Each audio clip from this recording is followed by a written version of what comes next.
Hello guys, for today's video, katatapos ko lang pala maligo dyan dahil wala akong ganap sa pag-workout today kasi it's Sunday. Alam nyo ba na first Sunday of June ngayon, kaya kailangan natin pumunta with my mom.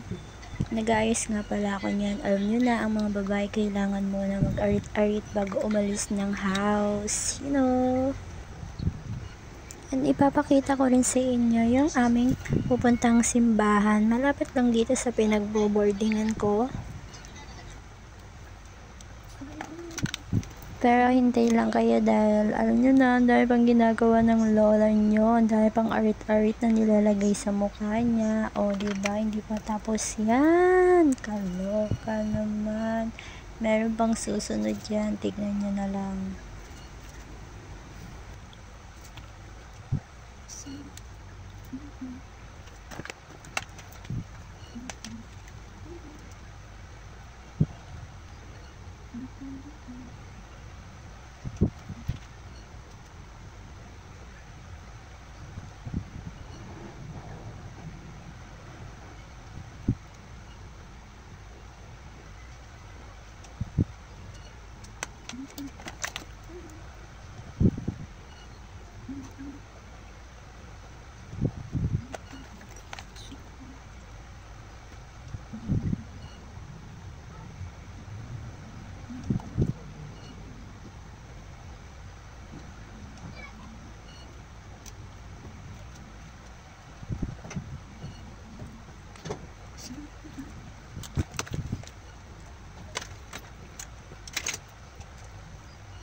Ito na nga, tinanggal na yung towel sa kanyang ulo at nagmamaganda naman. Feeling maganda lang, girl. And ito na nga po pala yung pupuntahan naming simbahan, ang Nativity of the Lord Parish. So makikita nyo po sa loob, napakalawak.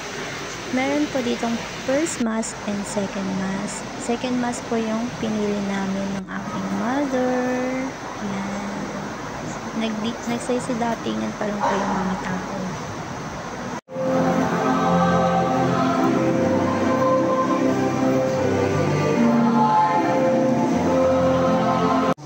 Ito po ay napapagalitan natin ng 2 weeks on. Ito po ay may deliver sa atin. Now po yung way to send for the kids. John that was Christ accomplished the resurrection was seen plainly by his disciples. So when he comes as judge, he may show himself merciful to you all eternity. And may you believe he is seated with the Father